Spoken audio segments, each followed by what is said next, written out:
My name's JC McCauley. I'm Naisha McCauley, and you're watching AccessTV.org.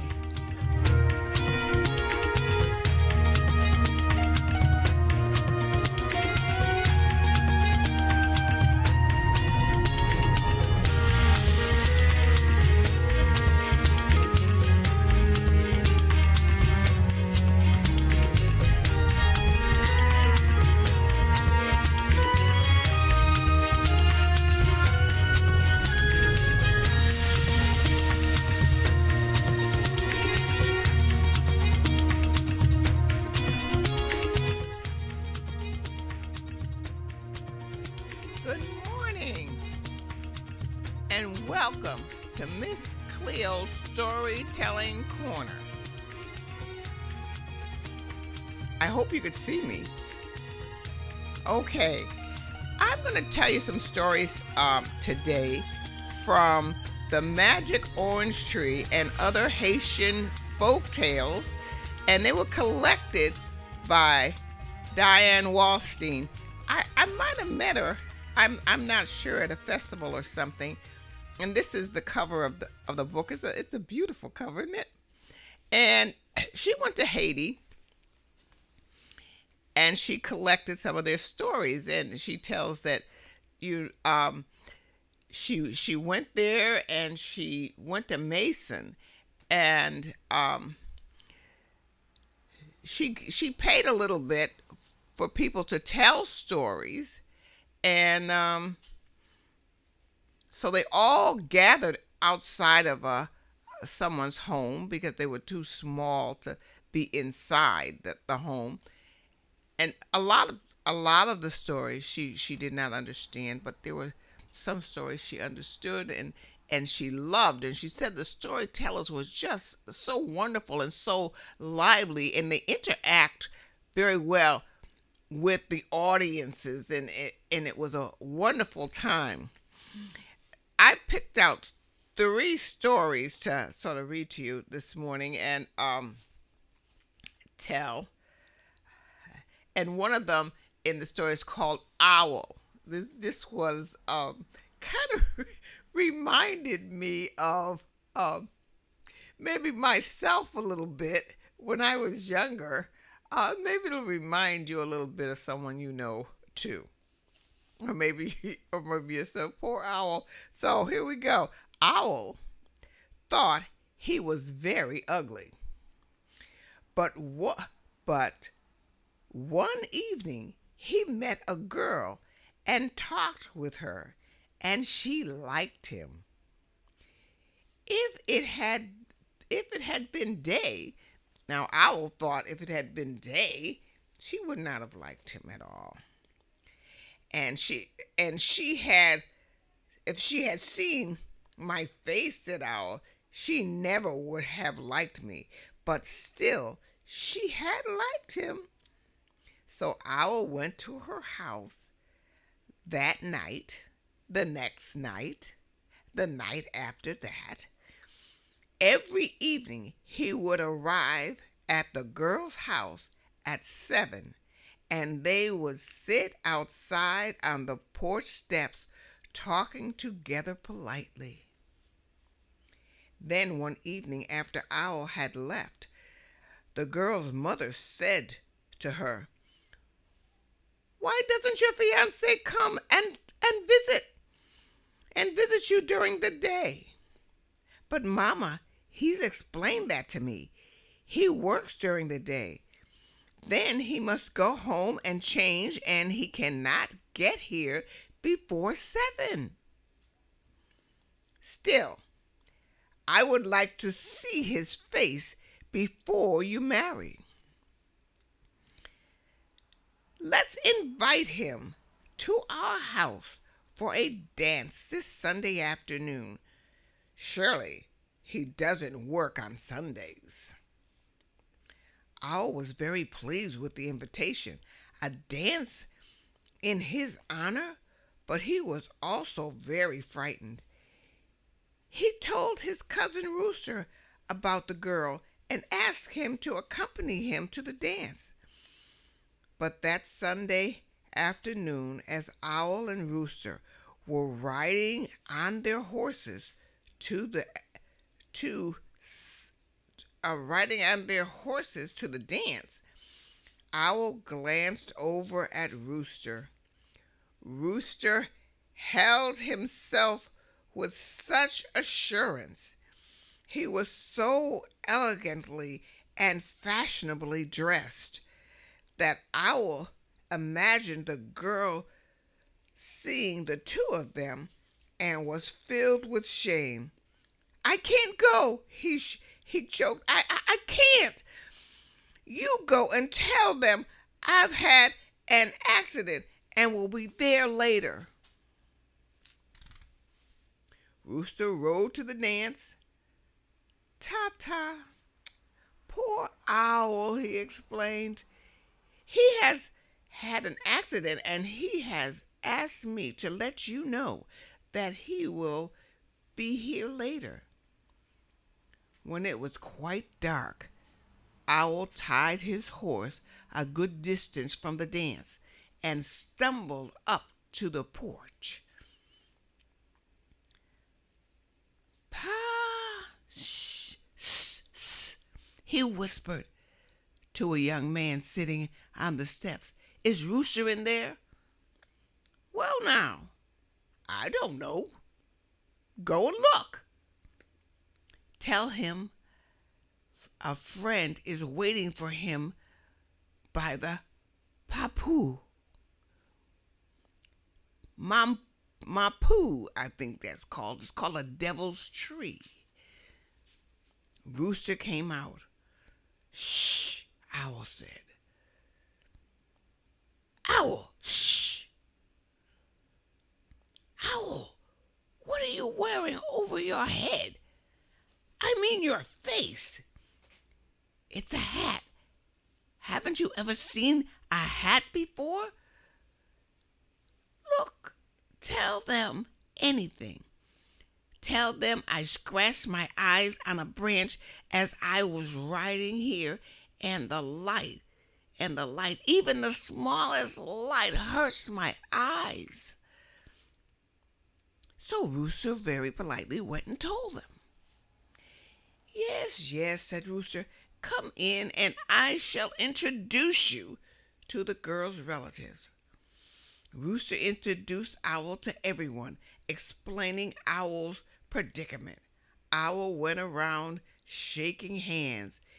His hat hung down almost completely covering his face. Owl then tried to retreat into a corner, but the girl, she wanted to dance. "Let's dance, Rooster."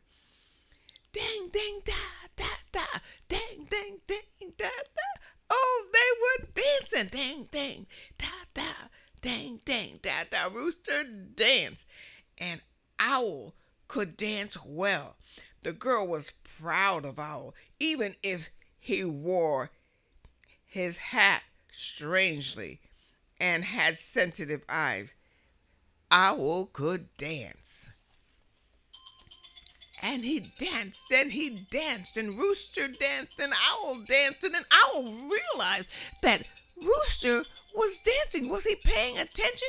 Because he needed to tell him when the sun started, when the sun started coming up.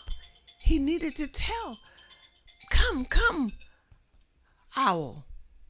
But Rooster was having such a good time dancing, and Owl was having such a good time dancing, that Owl ran into the woods, and he looked up at the sky, and he said, "Oh, it's still dark." And he runs back, and he starts dancing, and Rooster was dancing, and they were having a wonderful time. Then he noticed, he looked up again, and he saw that Rooster was having such a good time that he probably would not even notice that the sun was coming up. So he ran back into the woods, and he looked up and said, "Oh, yes, it's still dark." And so he danced, and he danced, and he danced. Well, finally, when the sun started to come up, and the light got higher and higher. They were having such a good time. And Rooster went "Kokioki," which means cock-a-doodle-doo, cock-a-doodle-doo, "Kokioki." The sun was coming up, and poor Owl, he looked around and saw that it was getting light. And before Owl could hide, the girl reached out and pulled the hat from his face. "My eyes," cried Owl, "my eyes! Cover his face!" Oh, he could not cover. Tried to cover him with his hands, but he could not do that. "Wait, Owl!" Owl cried. "Wait, wait!" The little girl cried. "Wait!"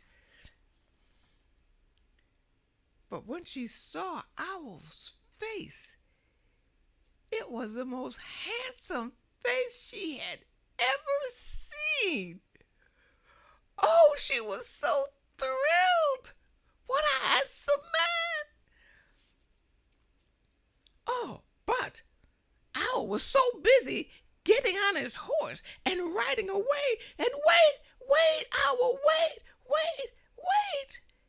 And Owl, riding away, it got further and further and further away. Owl never came back. The girl waited. Then she married Rooster. She was happy, except sometimes in the morning when Rooster would crow and he would say, "Kokio-ko, kokio-ko," which we know means what? Cock-a-doodle-doo, cock-a-doodle-doo. Then she would think about Owl and wondered where he was. And that's the story of Owl and the magic orange tree. Well, isn't it something? Owl could have had a wonderful life. He was so obsessed. Any of you obsessed? Stop being obsessed with your looks. He was so obsessed. He had in his head a perfect way he should look. And he did not look that way. And nobody in the world could have possibly loved a face like that. I know. I mean, really, look at this face. My nose is wrong. This is wrong. That's wrong. Oh, look at my... Oh, I'll do the woman thing. Look at my profile. Oh, that's wrong. Oh, my goodness. And all the time, in the eyes of the young woman, he was a very handsome man.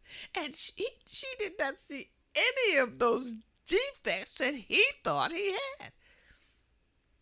He was just beautiful to her. So I'm just saying, don't get too into yourself, okay? Because somebody out there really thinks you're cute and really thinks you're handsome or really thinks you're beautiful.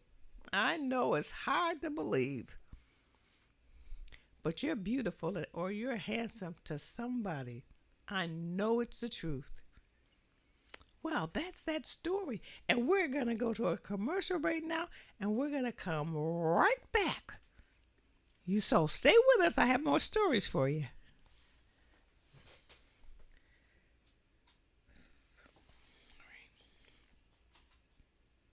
Hi, I'm Secretary of the State, Stephanie Thomas. Did you know this is a historic election year? Sure, we'll be voting for president, but for the first time ever in Connecticut, we have early voting. Under the new law, you'll be able to vote in person for 14 days before Election Day. You can have your say, your day, including nights and weekends. But there's more for us to do after the election because our policies are not written on Election Day. Whether it's working for election reform, sharing your policy ideas with the legislature, or choosing candidates, the power is with the people. And until we all believe this, it's very easy to feel like our votes don't matter. So please make your voice heard in every election. And then remember, our civic obligations don't end once we cast our ballots. We need to continue our civic engagement every day of the year. And if you don't know where to begin, we've got you covered. Visit our website at civics101.ct.gov for information about early voting and how to stay civically engaged all year long. The power is in your hands, and I can't wait to see how you use it.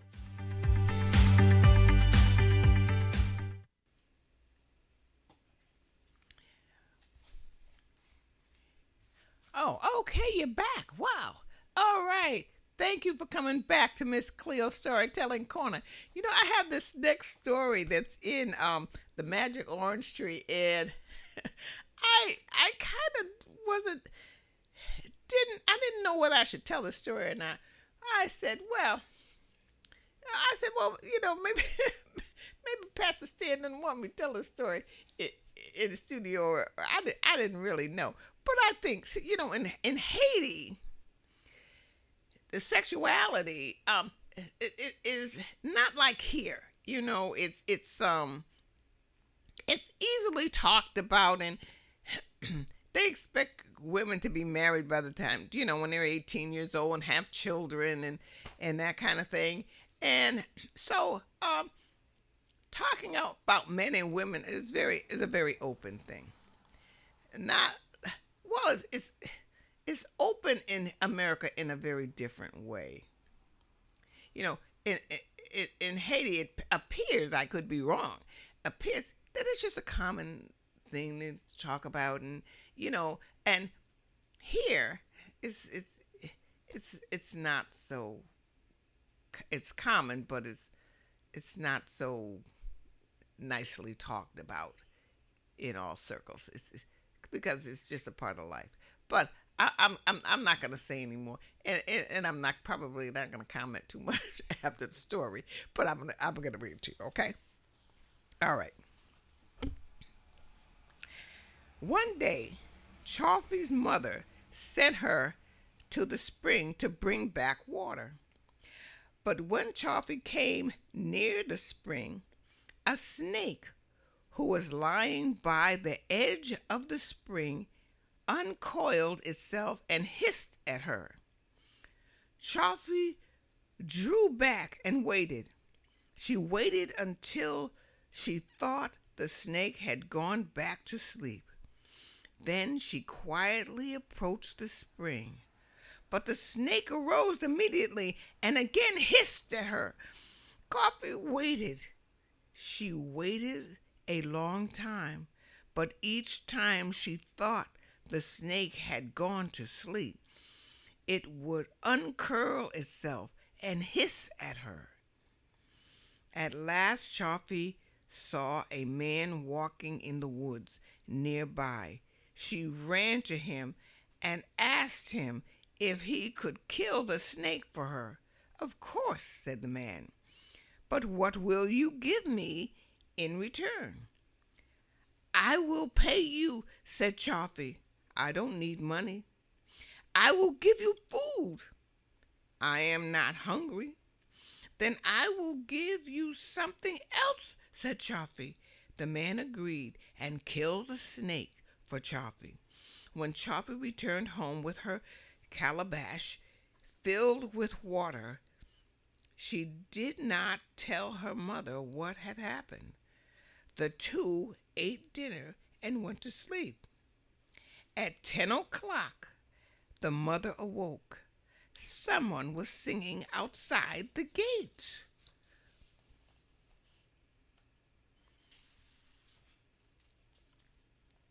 "Chalfie, Chalfie, I killed the snake for you and cut my foot. You promised me money. I told you no. You promised me food. I told you no. Chalfie, Chalfie, give me what you promised me." a little out of tune, but you know.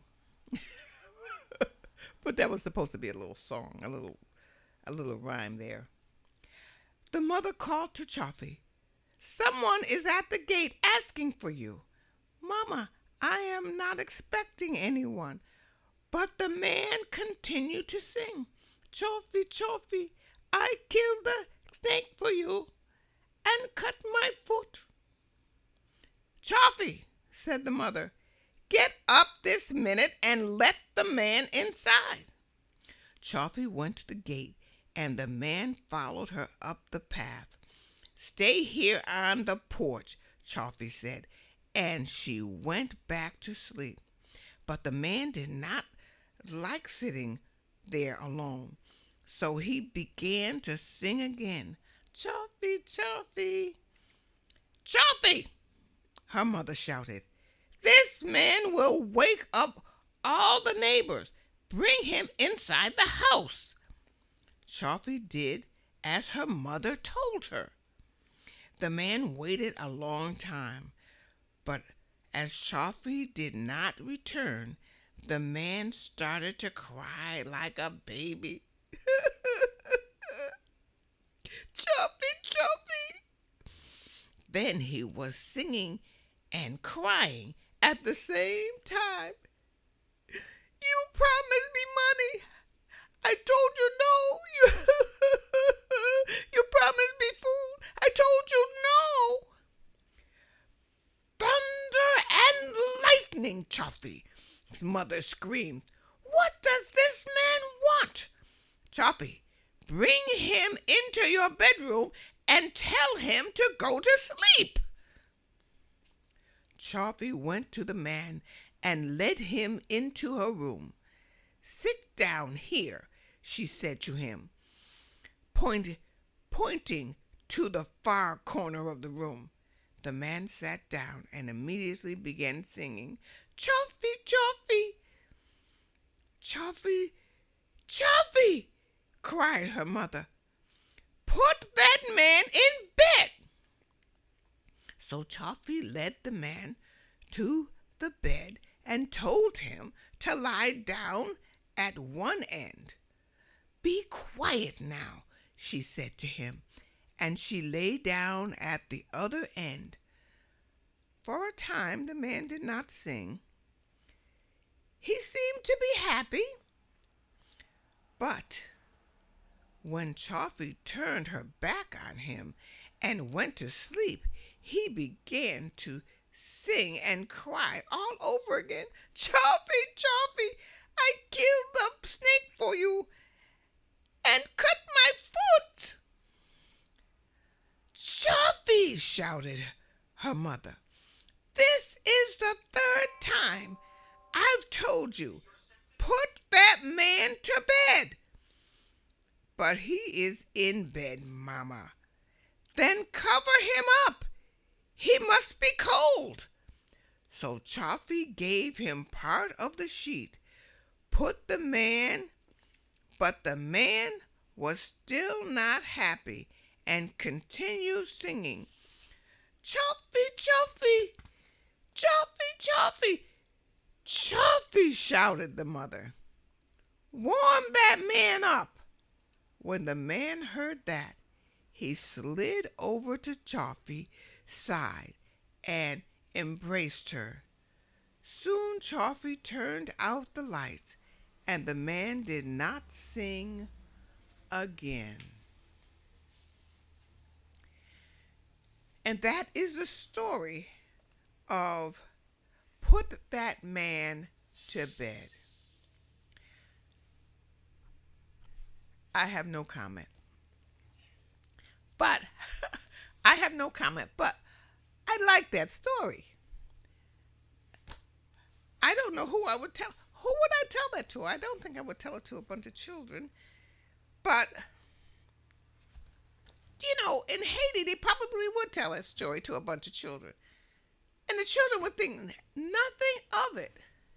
But what would our children think if we told them that story? Now, knowing me, wouldn't when I was a child, I wouldn't have thought nothing. I'd have said, "Oh, okay." They went to sleep. I wouldn't have said anything. So, I don't know. I think I would just leave that for adults. But I liked the story, so I told it. Put that man to bed. Now there is another story that I wanted to tell from this book. But first, I'm going to tell you a story that is Hans Christian Andersen.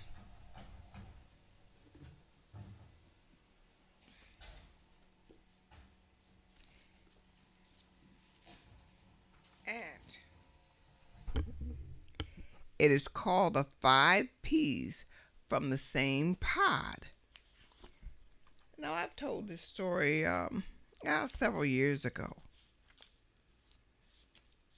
but it is a very nice story. There were once 5 peas in a pod. The peas were green, and the pod was green. And so the 5 peas thought the world was green, and that was reasonable.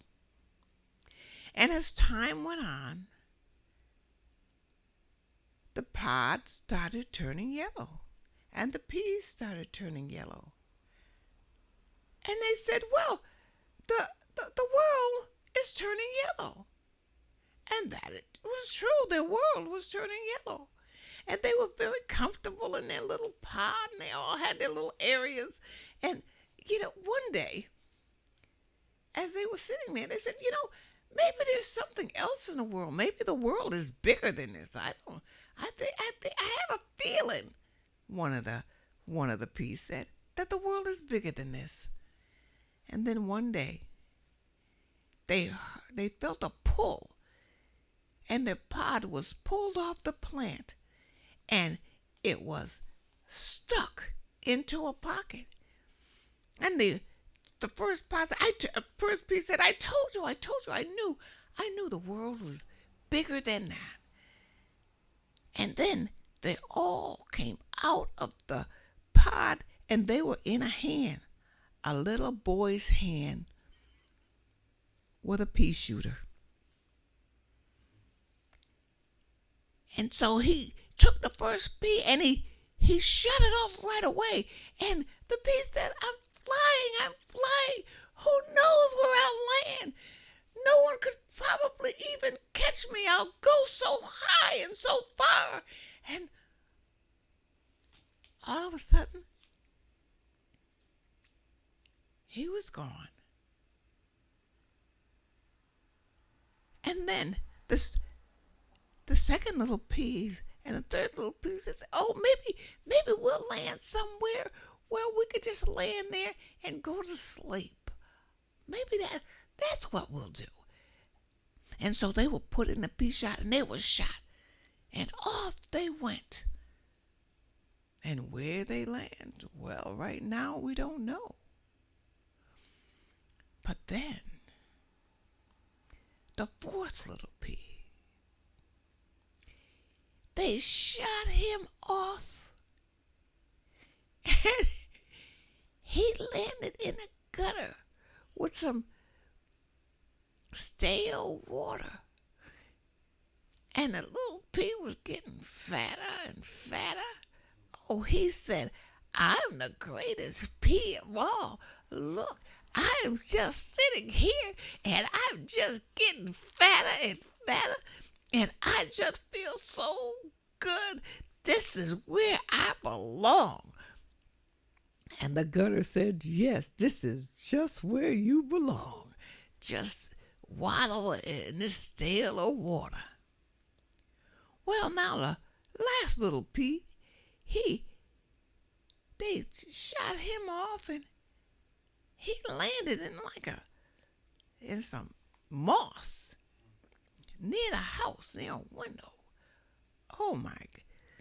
And he said, well, where is this? He said, oh, well, wherever I land, it is where I land. And he just sat there. And the moss just kind of covered him up. Well, in that house lived a woman who had a little girl who was very, very sick.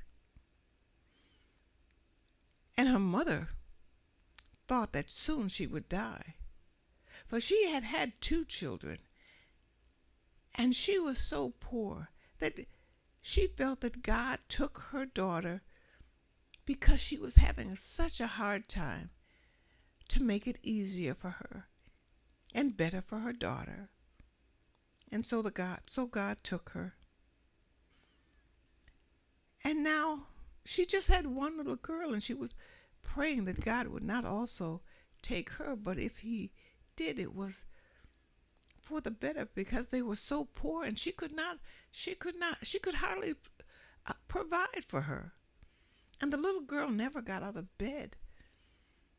And every morning she would feed her daughter, and she would go to work. And she would leave her daughter alone by herself with everything she needed till she came home. And one day she was going to work, and her daughter looked out the window. She said, Mother, look, there's something green there. There's something green. And her mother came over and looked, and she said, oh, that's a little pea plant. Oh, how beautiful. And the little girl just stared. She said, you could almost see it grow, Mother. Can't you? Can you almost see it grow? Her mother said, yes, I can almost see it grow. And each day, the little plant grew and grew until the mother one day tied it up so it could grow, so have it somewhere to hang on to so it wouldn't blow away. And the little girl seemed to be getting better because she just loved this little plant. She looked at it every single day. And one day she kind of sat up and looked at it for the very first time in a whole year. She sat up to look at her pea, and the sun came in the window, and she was happy. And a little while longer, she was sitting in a chair,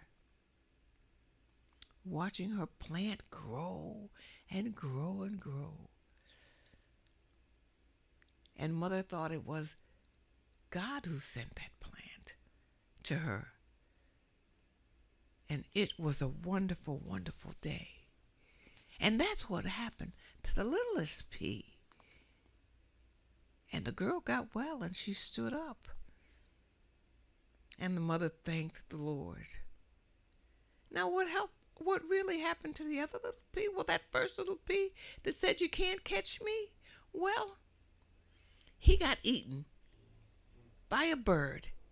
Right? And he was in the bird's gizzard. He was just like Jonah in the whale. And the other 2, who wanted to be lazy and just sleep all day, well, they got eaten by birds too. And that's a fine ending for a pea, isn't it? Yes. That was not such a bad thing. God provided for the birds, and it was a good thing.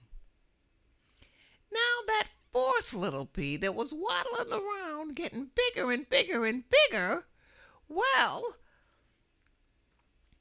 he thought he was just the most wonderful pea in the world, and his gutter said, little pea, just stay where you are, 'cause you are the best. And that is the story of the 5 peas in a pod. Now we're going to go to a short commercial, and we'll be right back.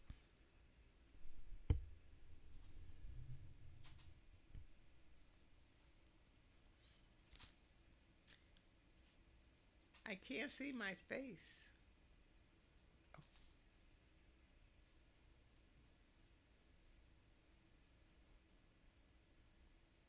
Now let's talk about in-person early voting.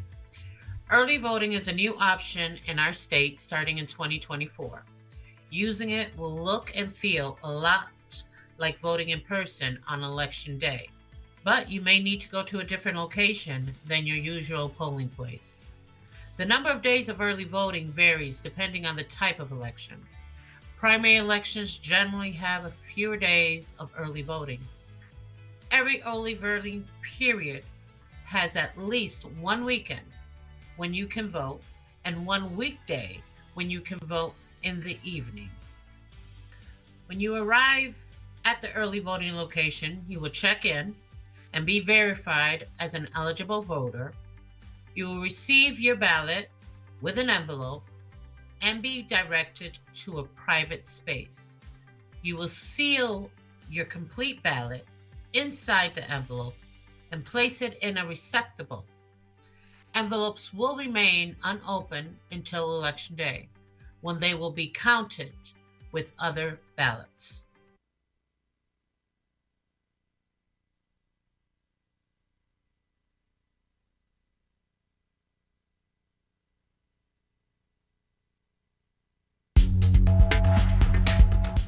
Hi, my name is Cammie Starks. I would recommend any parent to participate in this program due to the fact that it helps us learn about what the kids are learning and also to better our children in the community.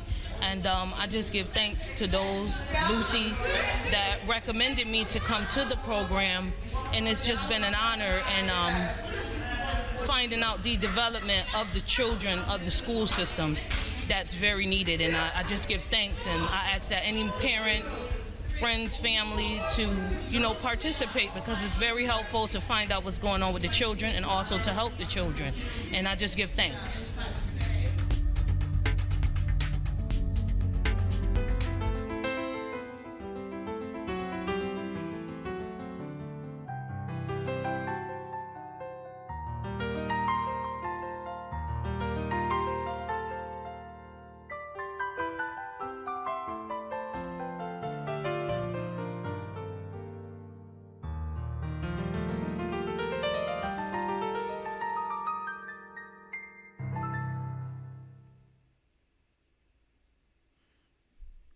Welcome back to Miss Cleo's Storytelling Corner. I have one more short story to tell you before we go. And this is about two donkeys.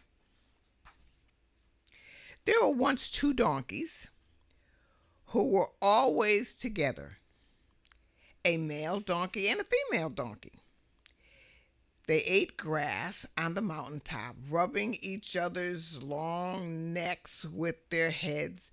They rolled on the grass playfully, biting each other's ears, frolicking and frisking. Then, one year, there was a drought season, the worst that anyone had even known. No rain fell, no plants grew, no shrubs, not even one blade of grass. "We shall both die if this continues," the male donkey said to his wife. "I have a plan. Let us change ourselves into human beings.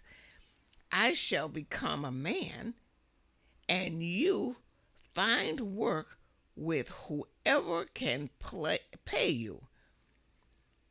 You change into a woman and stay wherever you can find work. Then, when the rainy season comes again, we shall both change back into donkeys and meet here as we were before." The female donkey agreed. She changed into a woman and was so beautiful that she was married that evening to a farmer who saw her, fell in love with her, and couldn't wait. The male donkey changed into a man and also found a place to stay. And the dry season passed. 6 months went by. The rain began and moistened the ground. The faded earth was soon filled with life and covered with flowers and grass. The man changed back into a donkey and ran eagerly to the mountain, but his wife was not there. He waited, and when she did not return, he began to travel from town to town, calling her, Annie, Annie, for that was his wife's name, Annie, Annie.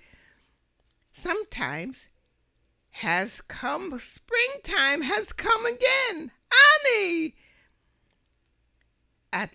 At last, one day, he came to a town where Annie was living. She was in the kitchen peeling molingas and yams for her husband's dinner. Annie! Annie! She dropped the yams and listened. Springtime has come again. Annie! Annie! Her ears became longer. Her two arms began stretching, and from under her skirt a tail started pushing. The farmer waited in the fields for his dinner, was getting angry. I told my wife to bring my dinner by noon. And where is she? What can she be doing at the house all this time? As the farmer came near his home, ready to give his wife a good beating, he heard a great crash as if a pot had been broken. Pow! Then out the kitchen door trotted a female donkey. Hee-haw! Hee-haw! A male donkey who was waiting by the gate rushed up to her, and they both stood on their hind legs, braying and pleasure and biting each other. Biting each other's long ears. Hee-haw! Hee-haw! Hee-haw! Then they turned toward the hills and ran happily out of town to the mountains. The man went into the kitchen and found his wife was gone, and every pot and plate in the kitchen was broken. Every pot and plate, everything. Well, I tell you this story because I want to point out to you how important it is to have a proper engagement and how necessary it is to meet your future bride or groom relatives.